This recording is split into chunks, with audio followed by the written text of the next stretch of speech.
you, the Progressive Radio Network.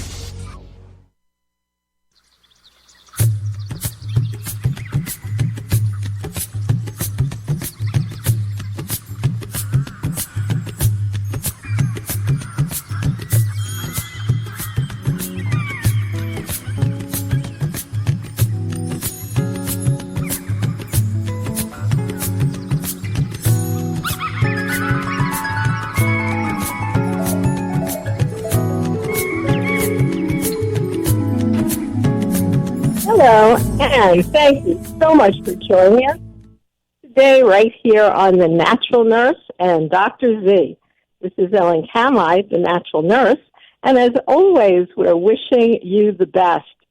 And it's an interesting time because we're sort of doing more of life virtually right now, which is interesting because we have been giving both online and, of course, on-ground classes for many, many years. So what we did was we just expanded our online offerings and made it even easier for people to participate. So coming right up, we have so many classes. All you need to do is go to naturalnurse.com on the web and go to calendar. We have links to how to sign up. We have a free webinar today, actually, which is a medical webinar, and it's on cardiovascular health, risk factor assessment, and reduction. But of course, we go forward into functional medicine, and we talk about 17 different arterial markers that you should know, like what is your EPA-DHA level, and many overlooked by conventional medicine, such as the difference between the standard range and the optimum reference range for cardiac risk factors, and differentiating once you find out you have high cholesterol, but what is your APOA to APOB ratio? We'll be talking about all that in depth, and you can just go to naturalnurse.com calendar to sign up for cardiac risk. Now, our next class will be called Hildegard of the Gens, Mystic, Psychic, Visionary, Herbalist, Weaving the Tapestry of Healing from the Cosmic Elements. And that class has CE credits. In fact, all our classes have CE credits for nurses, massage therapists, acupuncturists, nutritionists. And we take many, many people through incorporating natural into their profession. So we have a class called Career Paths in Natural Health that we give very privately to individuals or as a group class. And then we have another Natural Nurse Herbal Certification Class 4 coming up called Feeling the Consciousness of Plants. So all of those are available, as well as private consultations about what you can do to use natural remedies for yourself and your family. And all of that's going on at naturalnurse.com, where you can also sign up for a free newsletter just by going to the front left-hand corner and just put in your email. And today we have as our guest Suzanne Worthley. She is the author of An Energy Healer's Book of Dying. And we're going to talk to Suzanne. She is a quantum energy healing practitioner, and she provides several kinds of services, including personal healings, space healings, spirit work, crossing over, clearing, and vigil, death, and dying work. And she is a full-time practitioner, presenter, and instructor, as well as being a mentor. And she includes energy-based presentations through her own series called Community Education and College Course Instruction. Suzanne is certified in various healing modalities and trained in intuitive and psychic practices. She's also certified in hospice and death vigil, and we'll talk about that, and also about her book, An Energy Healer's Book of Dying, which is published by Findhorn Press and Inner Traditions. Thank you so much for joining us today, Suzanne. Yeah, thank you so much for having me. I appreciate your time.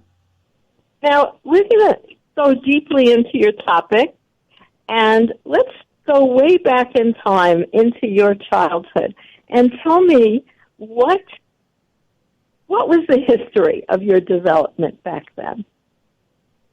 You mean in regards to energy and psychicness? Well, or just your path in life.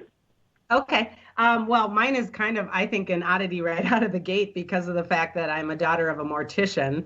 And I kind of start the book out that way because, again, the story sort of starts out that way. I had 5 siblings, so there was 6 of us. And my dad's so-called normal job was a mortician. And so for me, growing up around death and dying and running around a funeral home was all kind of like, I thought everybody had those experiences. I didn't really understand that I was kind of an oddity until I sort of got into maybe the latter part of grade school where people started to say, your dad does what? And, I say in the book, I never thought it was really odd or weird. I never really thought about it at all.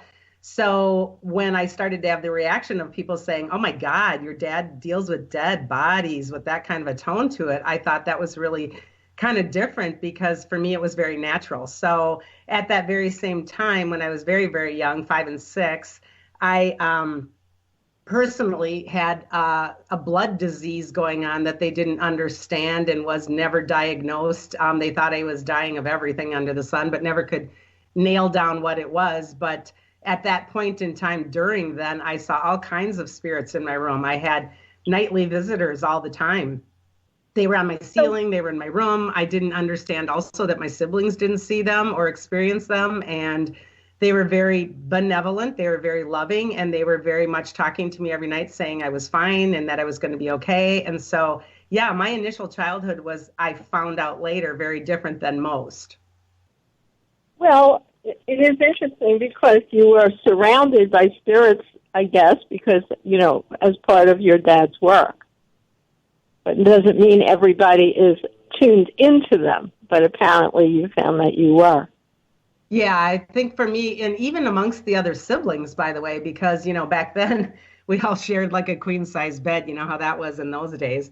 You'd stuff 2 and 3 kids in a bed, and even the other siblings weren't even aware of anything that I was seeing or experiencing or hearing. And I actually wasn't made privy of that until much later because I just never bothered to ask. I just assumed that they were involved in the same things. And so, yeah, even way, way back at a very young age, I sort of was able to connect with a lot of that. And then, for many years, I let it lie dormant because you didn't want to be that weird kid. You didn't want to be the one in junior high school and stand out as that one. So I let it lie very dormant. But all through my young adult and adult life, I had hugely intuitive skills. I just chalked it kind of up to intuition, using that word as the umbrella.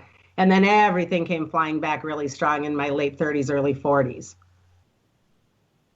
So you had sort of an initial group of experiences, and then it toned down, or you just stopped sharing about it? I think because I stopped sharing and stopped paying attention, it just basically took a back seat. And then I sort of reorganized it in my mind and in the way I worked with it as a comfortable word of, oh, I'm just intuitive. But the actual guidance, the actual seeing spirits, the actual ability to feel energy that isn't in 3D, all of that really did tone down. It never really left, but it toned down so much that I really wasn't aware of it. And then the day that it came flooding back, it was like somebody flipped a light switch on, and it came back so fast and so hard that it was actually quite terrifying. And that was really hard for me because at that point in time, I was a so-called corporate executive, mother of 4, living the normal life, and everything came flipping on in an instant. And it was like someone opened up the drain and it was just pouring through, and it was really quite unsettling at that point. So I had to sort of relearn everything in my late, 30s, early 40s. Well, it's interesting to me the fact that you started your story out with the fact that your father was a mortician, because I think that, that has a lot of influence on who you are and who you became. And it's interesting what's popping in my mind is the artwork of Alex Gray. Are you familiar with Alex Gray? Oh, yeah. That was one of the first books, and his big, large book of a lot of his works was one of the first things I was presented to when I was in the very initial stages of my journey because I was trying to remember what I know, if you want to put it that way. And I went to see a healer, which I was not even familiar with that they existed at that time.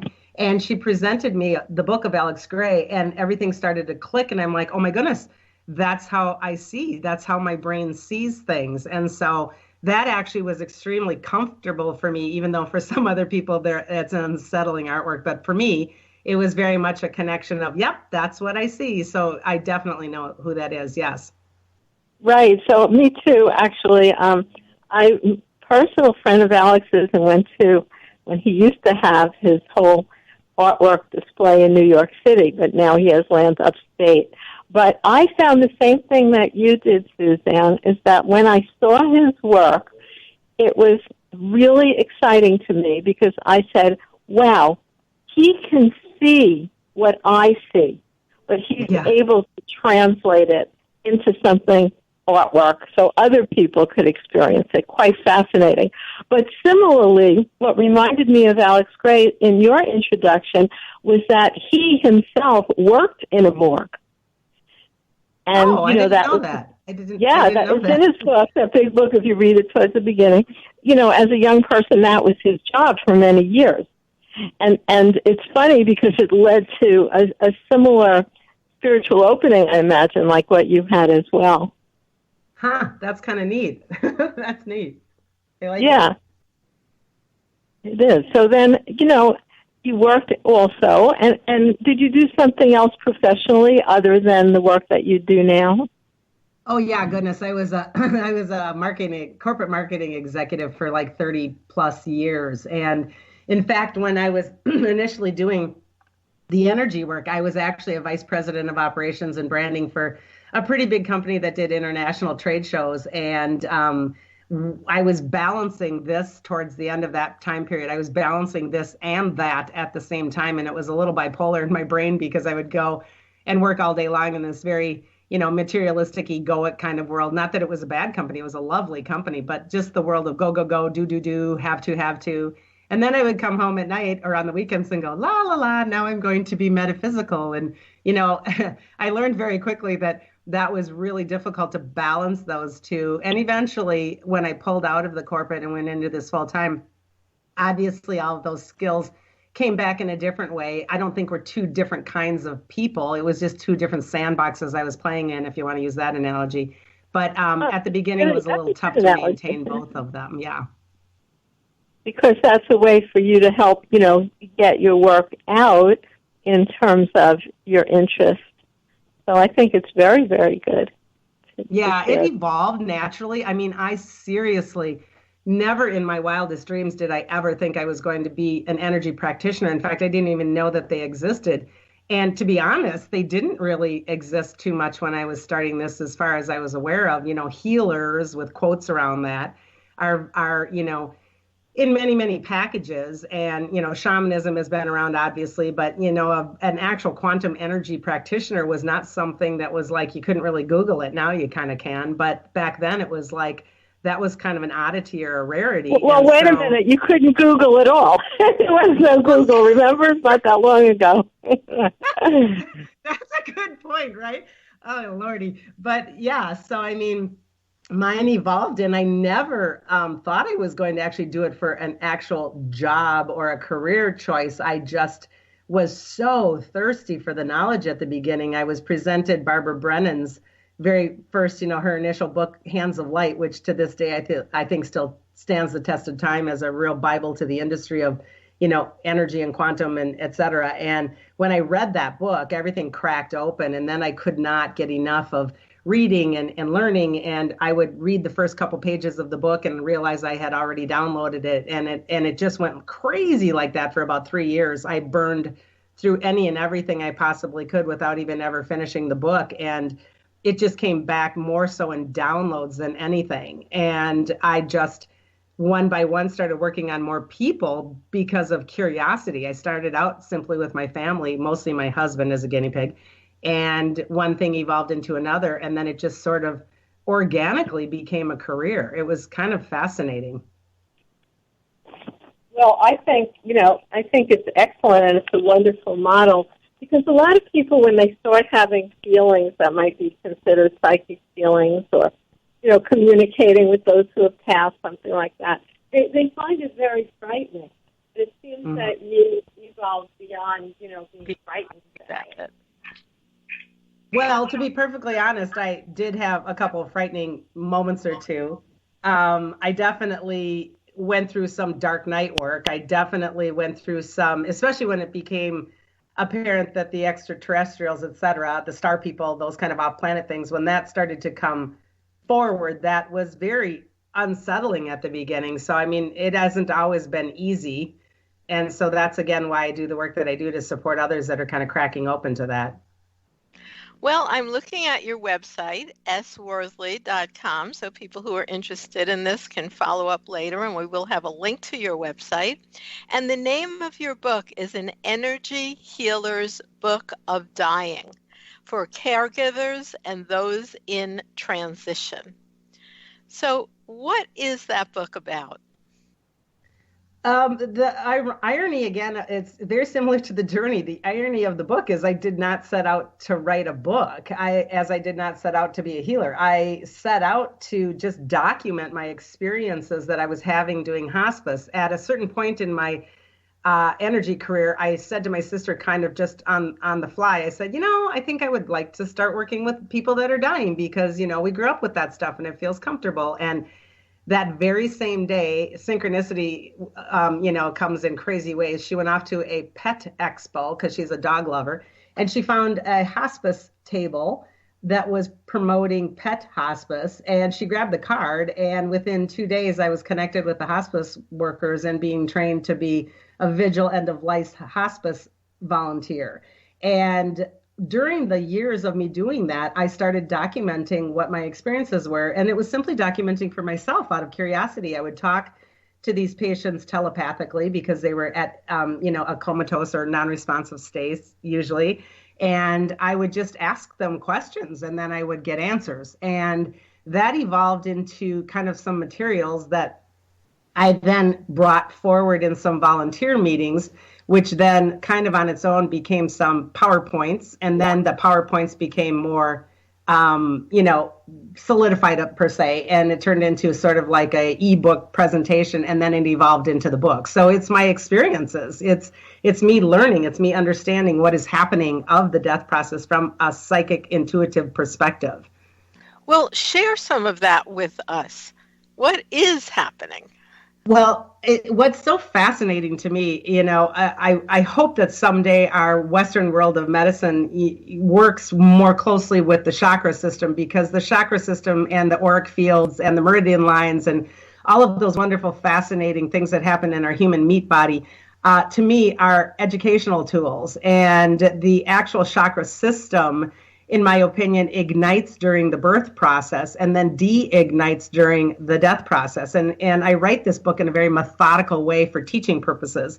Not everybody follows 1, 2, 3, 4, 5 steps, but they will in some shape or form go through those steps, whether they're in order or not, to get to that so-called crossing over point or going to the light point. Because So wait, let's talk about those steps, because I always feel that there's not enough emphasis on learning about this transition phase. It's almost like you're told, one day you'll have to ride a bicycle, but you don't get to try the bicycle beforehand.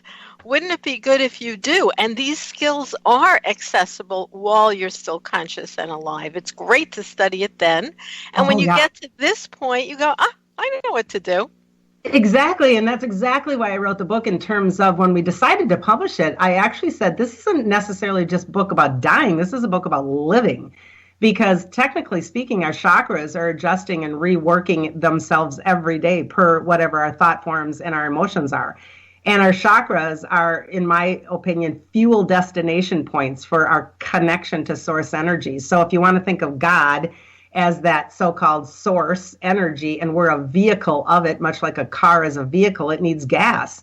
And the gas is that consciousness connection, and that gas comes in just like at the gas station from this big thing that pours it into that tank, and then that tank is our auric field. So it's very important for us to start to learn about these when we're alive, because our car parts, meaning our body parts, will be running better. Our life will be more synchronistic. We'll be flying down the highway, if you want to use all that symbolism. So these destination points will, if they are clear and running in great order with really high octane gas that's held, have a better synchronistic life, more joy, more passion, more ease and grace. And your death will follow the same way, more ease, more grace, etc., because you don't have to do the work to die the same, if you want to put it that way.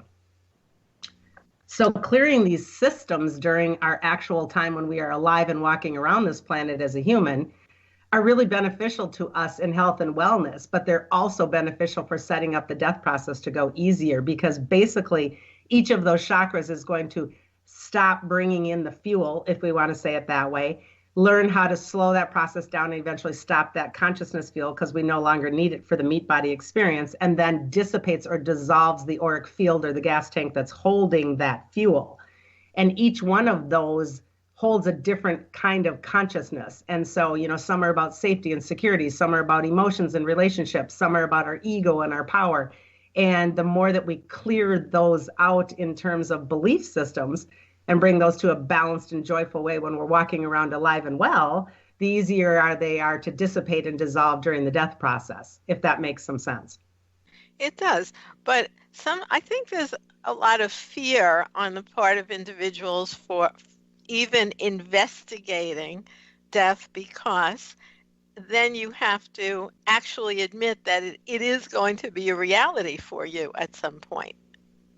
Well, it's kind of exactly right. That's exactly right. But it's kind of funny to me, and now has been again as a child, because to me, it was very obvious from the beginning that we're all going to die. And I've never really quite understood the same level of fear, because I think it was so normal for me. I mean, death for me was like such a normal dinner conversation. And even with pet death. Let's just remind if any listeners just joined in, that's because you grew up with a father who was a mortician. So that's right. Going to be just the everyday conversation. Right. And my dad came to the high school, periodically, and was a guest speaker in the death class or the religion class. And to me, it weaved into normal life because, running around a funeral home, I saw people dying all the time, and I saw families grieving all the time, and I just knew that it was a part of life. And so for me, it has never held that same amount of fear. But I think part of the fear, though, is the unknown. Part of the fear is like, I don't know where I'm going or what's going to happen or what's happening during that death. And this is another reason why I wrote the book from a perspective of what an intuitive or someone with third eye sight can see, because there's wonderful, beautiful things happening during that death process that we aren't necessarily made privy to if we haven't cracked our pineal gland or activated our psychic senses. And to be able to share that, hopefully will put a little bit of awe and wonder back into the situation versus just panic and fear. And that's another reason why step by step by step, I actually bullet out what I see as a psychic and what you can do if you can't necessarily see that, but you could hold space for that, or, pray about that, or intuit or intent that. And so that's kind of why I wrote the book uniquely from the perspective of what does happen from a psychic perspective during death to kind of ease that fear. Well, let's talk about a couple of the bullets that people might actually see. And your book is called An Energy Healer's Book of Dying. You have a dragonfly on the front. What's the symbolism of the dragonfly? Well, first of all, I was thrilled to death when the publisher Finhorn brought that forward, because it's an actual photograph, and the woman's photos are phenomenal. I looked on her website, so I was very excited, because that's about transformation. This is about transformation and transition. And I think sometimes it's difficult for me to hear the word, the word death or dead for me was normal. When someone says passed over, that's always been confusing for me. And if someone uses that, great. And if that's your thing, that's fine. But for me, it's always been transition or transmutation. And that is indeed what I see when I look at that actual dragonfly. And there's a really cool side story, if I can divert just for a second. Ironically, when they had just picked that artwork, like seriously 2 days later, we lost a very dear young man that I had basically raised as another kid on the side. He lived in our home for almost 4 years because he was having a lot of trouble during his high school, junior high school age. And he lived with us for 4 full years. And he was killed on a four-wheeler. And we went to his memorial service, and we were standing at the actual, it was at Fort Snelling in Minnesota here. And we were out in the middle of that vast, vast place. And this gigantic, and I mean gigantic, huge dragonfly came and hovered right over my family. And it just stood there. It just stood there midair, hovered like frozen in space and time, almost the entire time of the service, and then flew away. And we sat there and we went, wow, thanks, Jason. Nice to see you. It was so bizarre and so cool and validating because like I had just approved the cover of the book the day before. So it was really even beautiful sign for me and my family to say, this stuff is real. We can have magic. We can have wonder. We can have awe. So that even validated the cover even more for me. Very much so. And Yeah. One of my books is actually entitled Synchronous Connections, A Personal Journey Through Non-Ordinary Reality. Oh, And great. that reminds me of that because it's those synchronous connections. You just got the book cover from the publisher, which was a dragonfly. And your book is about death and transition. And this young man who was an important part in your family passed away, and this dragonfly shows up. Yeah, you can't make this stuff up. I know. It's like, what? Anyway, we're going to take a little break right here, Suzanne. Okay. And when we come back, we will be continuing our discussion with author Suzanne Worthley, author of the book, An Energy Healer's Book of Dying. We'll be right back with more right here on The Natural Nurse and Dr. Z. On this edition of the Natural Medicine Chest, we'll discuss sarsaparilla, or Smilax officinalis. Sarsaparilla is a tropical plant which grows in South America, Mexico, and Guatemala. Although most Americans are familiar with it as a flavor enhancer for root beer, it has also been used for its beneficial properties for hundreds of years by many different cultures. In Roman times, the young shoots were eaten, and the mature vines were worn as garlands at festivals of Bacchus. According to ancient Roman writings, sarsaparilla originated when the beautiful maiden Smilax was turned into a shrub after her love was slighted by the young crocus. Sarsaparilla was brought to Europe in the 16th century by Spanish traders. A French physician, Nicolas Monardus, published a comprehensive account of sarsaparilla as a treatment for syphilis in 1574. During Portuguese military operations in 1812, a British Inspector General of Hospitals noted its positive effect on syphilis patients. It has also been used in China for treatment of the same condition. Sarsaparilla was included in the United States Pharmacopoeia until 1950 as a recommended treatment of secondary syphilis. Sarsasparilla's medicinal action appears to be a result of binding bacterial endotoxins in the gut, thereby decreasing their absorption. This greatly reduces the stress on the liver and is likely responsible for its historic use as a tonic and blood purifier. In a controlled study of 92 patients published in the New England Journal of Medicine in 1942, a chemically active component of sarsaparilla called sarsapanin greatly improved psoriasis in 62% of the patients and resulted in complete clearance in 18%.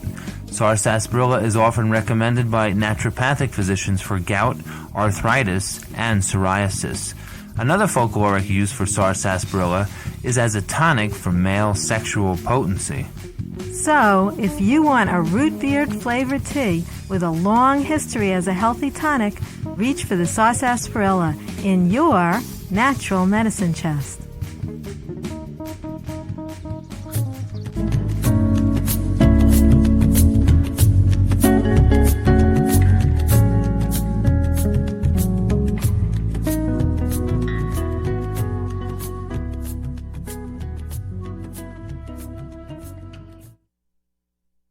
Always wishing you the best. And you can find us at naturalnurse.com. By the way, we have archives of all our radio shows that we do here, and they're also at prn.fm. So if there's something you'd like to share with others and you heard it and they didn't, you can always send a link. In addition, we have online and on-ground classes happening pretty much every day. We have one today on cardiovascular health. We have one in a couple days on Hildegard, a fascinating psychic healer who was a nun, who was an herbalist, who healed with gemstones and energy, which is our topic for today. Today, our guest is Suzanne Worthley, author of the book, An Energy Healer's Book of Dying, for caregivers and those in transition. You can find her at Worthley, that's SWORTHLEY.com. And of course, we'll have a live link on the show archive after our show today. So thank you so much for joining us today, Suzanne. Again, I really appreciate the time to talk about this. It's just, I think, a really important subject for those, because we're all going to go through this in some shape or form. So it's great to be able to talk about it out loud. So I want to ask you a specific thing. I don't know that you have the answer, but I'm interested in your opinion. When someone passes over and reaches the end of their life, as we all do you feel that the entire inner spirit stays together along with personality traits and then reincarnates as that being? Or do you feel perhaps the energy just goes into energy land, wherever that is, and then various groupings come together to form new souls? Yeah, I have drawn it actually for my clients over the years in a visual, if you want to follow this. Like if I'm down here, I'm a little stick man. This is how I used to draw it on a sheet of paper. And attached to that little stick man is like something that comes out of my heart chakra, like a cord that goes up to and connects to like a sunshine above my head, a circle with a lot of rays coming out of it. I would be down here as an incarnation of Suzanne, stuck with this long tentacle, meaning we call it a silver cord in our work. My silver cord is attached to my higher self or my soul self. When this meat body dies, that silver cord or that essence of Suzanne, it all of a sudden goes sort of back in visualizing now. It goes back to that sunshine, and it is retained as one of those rays of the sunshine. In the nucleus of that sunshine is what I would call my higher self, my inner soul, my oversoul, my soul essence. So there's a shard that becomes Suzanne. There's a piece of that soul that becomes Suzanne. And forever that pieces with attributes, emotions, memories, etc., is stored in that so-called one ray of the sunshine. And this is how a medium like myself can talk to someone who is dead, because we can access that one shard or that piece of that soul essence that had an experience as Suzanne. But that also goes back into that nucleus of that higher self soul. So my belief is when we die, we go back ultimately to that inner space, that in between lives, that place of what we maybe even want to call heaven, in between lives. And then we readjust and we reevaluate with all kinds of other soul counterparts, benevolence, guardians, etc., to determine what that next incarnation can be. And we may choose or not choose to have shards of maybe essences of any of those rays coming out of that sunshine that my higher self or soul has experienced for karmic return, lessons unfinished, et cetera, et cetera. Does that kind of answer what you were asking? Well, I guess we'll all see. Yeah, because when I will always retain as a soul experience shards of what Suzanne knows or experiences, but that Suzanne experience then goes into that nucleus of that higher self, so she can be made privy to all kinds of information, much less a collective body of that information. So it all kind of melds and mushes together of sorts, and this actually is attainable when somebody's actually down here on the earth plane, in terms of how really good you get at astral projection and or meditation or out-of-body experiences. You can go back and investigate your Akashic records, your soul experiences, your past and future lives. And so these are all made accessible. So we don't necessarily reincarnate fully. We reincarnate in shards or pieces of experiences that we want to examine or co-create further of sorts, is my opinion. Yeah, I think that's a good analysis. I always say every moment in time left unloved must be revisited and healed. which is another great way to look at that, and just using different dialogue or narrative. And I think that these are all choices, because the great thing about being a human is that we're co-creators, with that God source energy, and that we are creating our lives, good, bad, and ugly, every second of the day. And we have choices. It's called free will. And this is even the choice of how we believe, and the belief systems itself can really limit us in our life and in our death.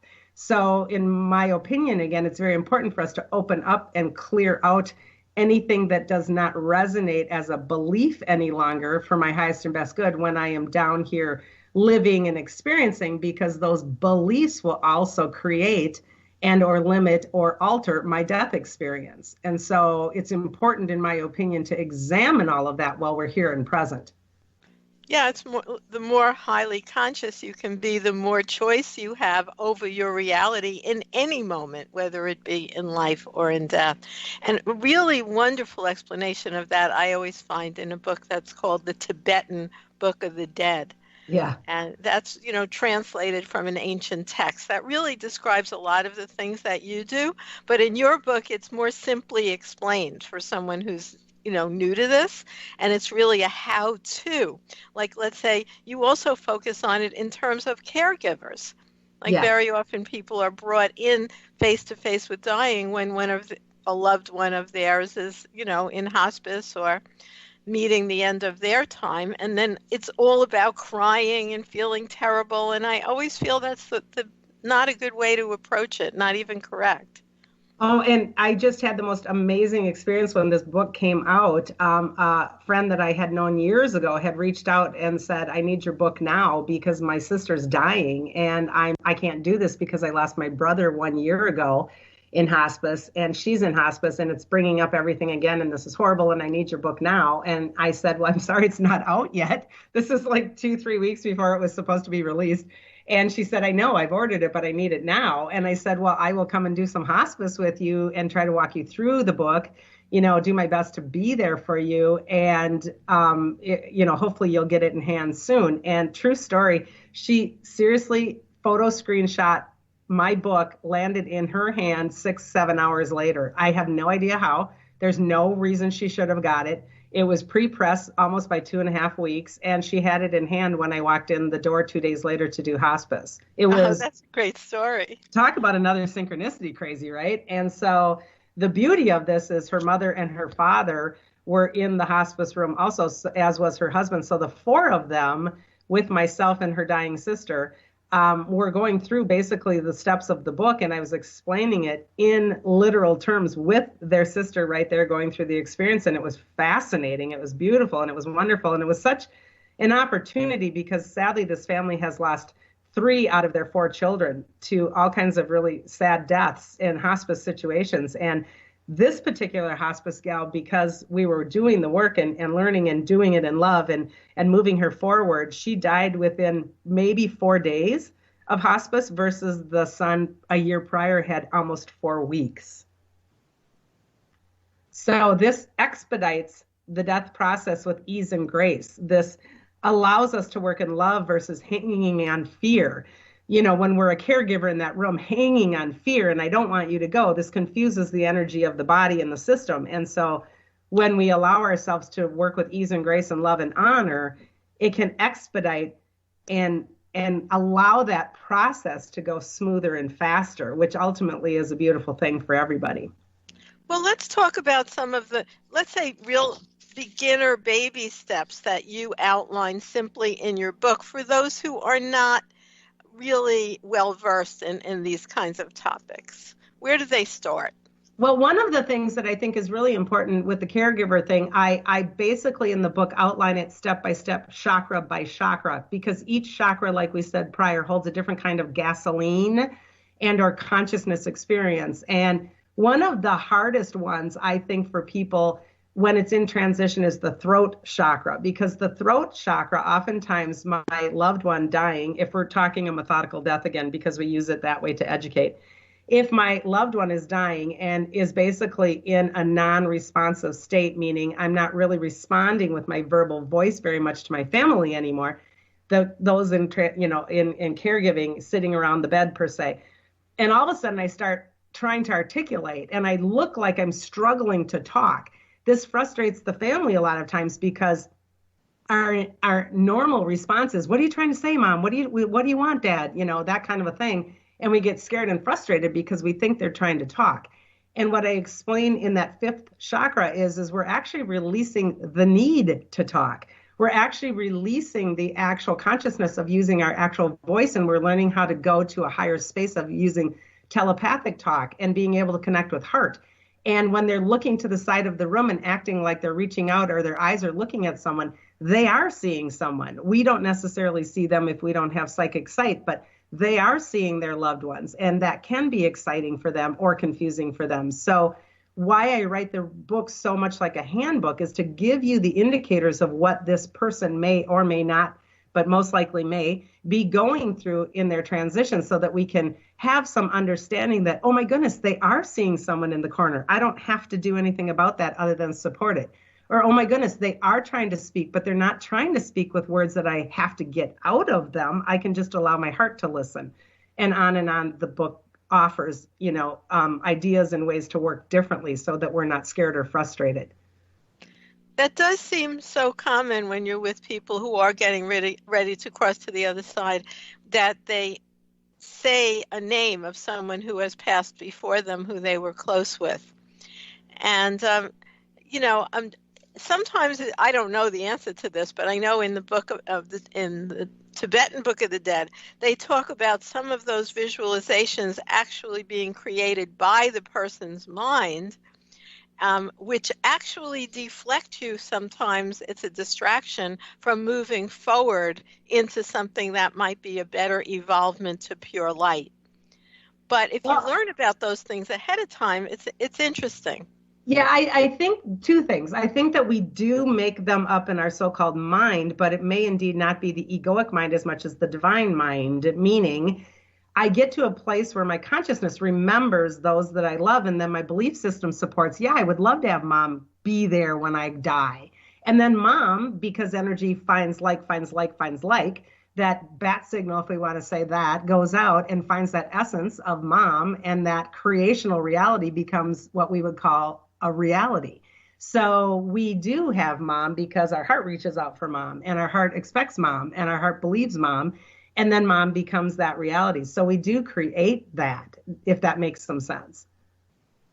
I mean, Mom in essence is an omnipresence if she's already gone. If she's already transitioned, she's an omnipresence. And when my wanting or my heart space calls out to her, she becomes that connection reality. So indeed, we create our death along our belief systems. And this is why it's so important for us to clear out anything that's negative, because if there's something negative in my way, like one of the case studies, in fact, really held this one young man back from moving forward, like you're saying, to a greater light experience, because this negative belief system of, oh my God, I'm going to go to hell, really stood in his way. And once we released that from an energetic standpoint, he died quite peacefully within hours. So it can be a detriment or it can be a help, these belief systems.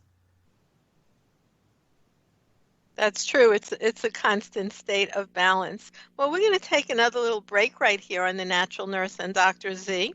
And when we come back, we'll continue our discussion with author Suzanne Worthley, author of the book, An Energy Healer's Book of Dying. You can find out more at Worthley, sworthley.com, or just come back and listen to our archive show. We'll have a direct link.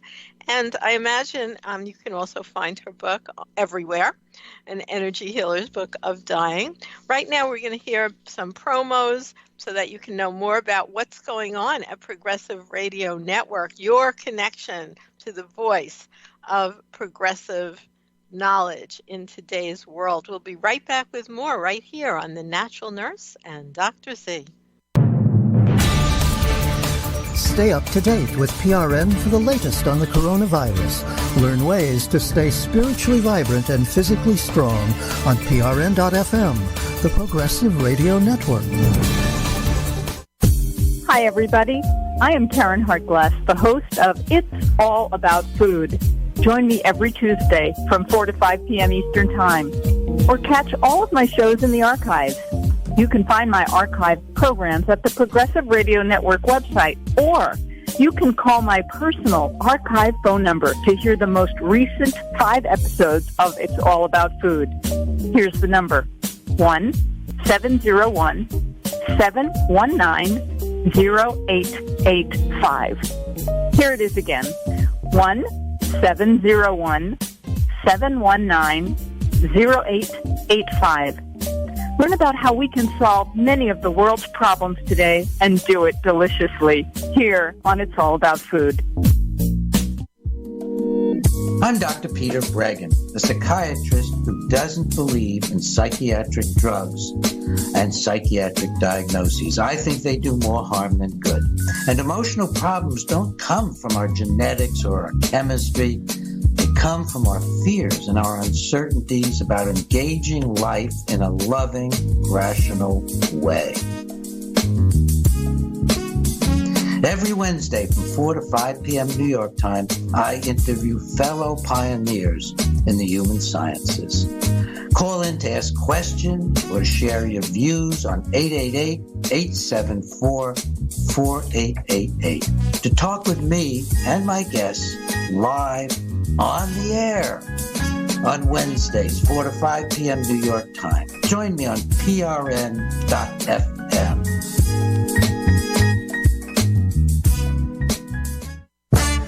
Progressive Radio Network. The Thinking Person Station.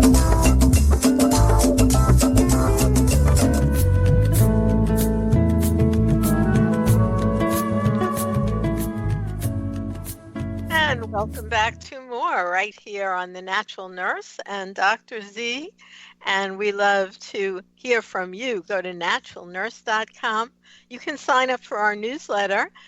All we ask for is your email, nothing else. No questions asked, no name, no phone number. You can not get the newsletter anytime you want, but a lot of people get it. We have over, thousands of people on our newsletter list. And then we have a Facebook page at facebook.com/naturalnurse. And you can also like that page and get all our information there as well. And if you go to naturalnurse.com, under calendar is where we have all the classes listed, and you can join in with on-ground classes where we go out and gather wild, edible, and medicinal plants. It's a real good thing to know right now. And in fact, we're giving that course virtually and free through a local library, the Brentwood Public Library, and that's coming up soon as well. So all kinds of things to join in with us, as well as CE credits for nurses and licensed massage therapists, acupuncturists, registered dietitians. So just join us at naturalnurse.com in any capacity that you'd like. Today we have as our guest author Suzanne Worthley, author of An Energy Healer's Book of Dying. She is sharing so much interesting information from her book. And thank you so much for being our guest today, Suzanne. Again, I appreciate the opportunity. Now, let's talk about how someone could prepare while they're still alive, to come to terms with that moment, and that therefore they can be a better person as a caregiver and have an easier passing when it's their time. That's an awesome thing to talk about, because this kind of directly relates to my career also as an energy practitioner.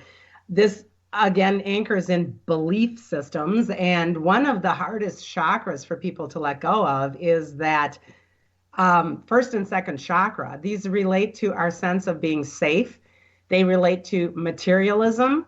They relate to fight or flight. They relate to emotions and passions and relationships with others. And all of those things can get very, very messy during the death process. We see oftentimes when people are starting to die, I get scared. What's going to happen to my stuff?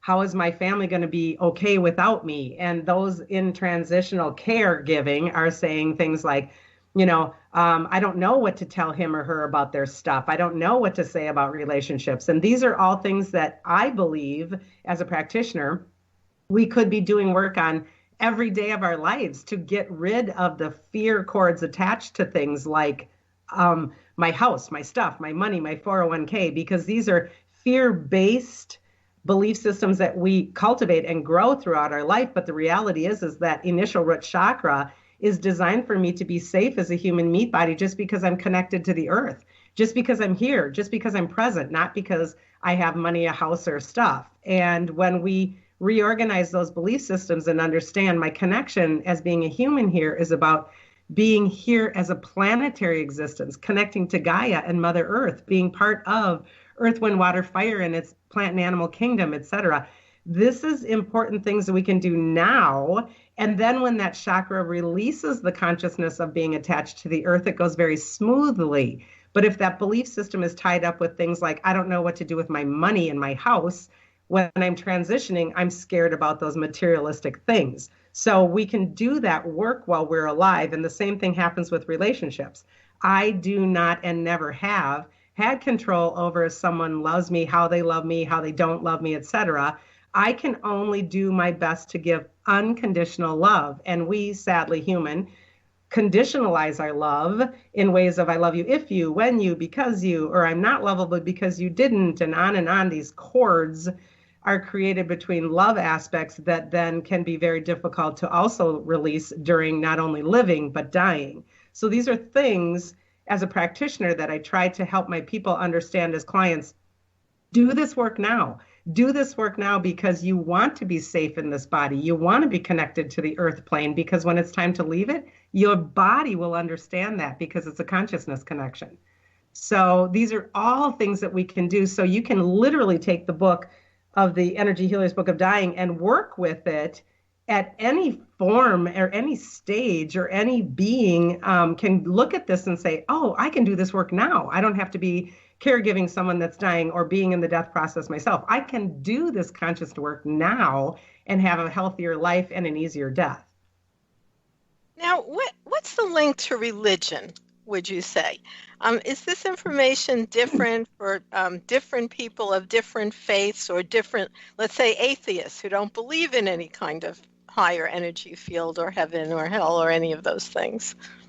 Right. I love when I do, like, for example, paranormal events or something, because I'll inevitably get the so-called, one that doesn't believe anything, and I'm going to bust you and make it not real. And I just bring it down to energy. When I'm not here to tell anyone how to believe, because that's not my job. It's all of our own jobs to believe in what our source energy looks like. But we don't have to put a dogma or a religious aspect or spin on spirit. We can bring it down to simply energy. And when we start to play with our own energy body, we all can learn things about energy because we're an energetic being. We are an electromagnetic being that is experiencing it in meat and bone. And we can learn all kinds of things and open and expand our minds and our thoughts on spirit and spirituality, not dogma and religion, if we just bring it down to energy. And those are all learnable. And I think that that's why this kind of like stays right in the middle. You don't have to attach religion. That said, if you have a dogmatic belief system that is religious, great, add that in, add it on top. Use the words prayer differently. Use the words support systems differently. So this book can align to anybody's belief system. It doesn't say you have to have this one or that one. Now, one thing that I have found is that those people who have been investigating these kinds of esoteric beliefs throughout their life, regardless if they're Hindu, Buddhist, Jewish, Christian, Shinto, or any other religion, because I've had experiences with all of those, I find that those people do seem to have a more peaceful passing. And even when we're in the depth of going through it at that time, there's really less resistance, less fear, less pain, because very often that fear translates into pain. So I would say in my more than, I'll be 70 years old, so I've been doing this a very long time, just like you, since we're children. I really have found that those who do wake up to the kinds of teachings you're sharing in your book, An Energy Healer's Book of Dying, have an easier time, both in life and when it's time to leave.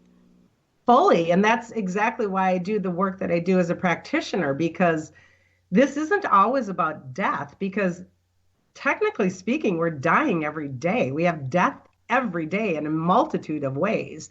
And it isn't just about the meat body, it's about everything. We die and live every single day. So when we can start to understand there's only two kinds of fuel for this vehicle and this experience, there's only two vibrational frequencies, one of love and one of fear. And we choose throughout our day which fuel we are watching our eyeballs through, allowing our body to experience through, choosing to believe through, etc., on an ongoing basis. So it is about love or it is about fear. And I can't honestly say that, oh, Suzanne's so good at this stuff that she lives in only one fuel of love all day, because that isn't true.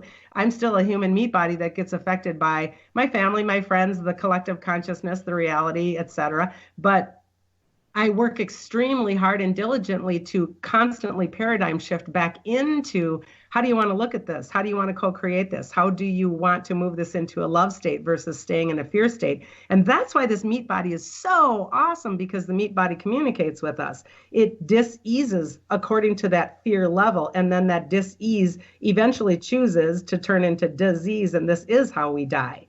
So again, it comes back to live as if you're dying, because you're dying as if you're living. Well, we're going to bring this conversation to a close. It was very, very fascinating, Suzanne. Just shout out how people can find you and your book, An Energy Healer's Book of Dying. Thanks. I appreciate that. Anything and everything, you can just basically, like we said, Google's a wonderful thing these days. You can Google the actual title, An Energy Healer's Book of Dying. You can Google myself, my name, Suzanne Worthley. You can go directly to my website, sworthley.com, through Amazon, through Barnes & Noble, through the actual publisher, etc. It's pretty darn easy to find. But my website drives you to a lot of other really great information as far as ascension and healing and everything that's all free and available. So I do encourage people to check out the book through the website if they choose to. Well, thank you so much, Suzanne, and thank you, listeners, for joining us once again. And we hope that you are hunkering down and happy. We have a lot of people joining with us to do a private consultation on how you can use natural remedies and herbs for yourself, for your loved ones, for your immune support, and for feeling really well. And until next time, and on behalf of myself, Ellen Kamai, the Natural Nurse at naturalnurse.com, and Dr. Eugene Zamperone, Dr. Z, we hope that you stay healthy.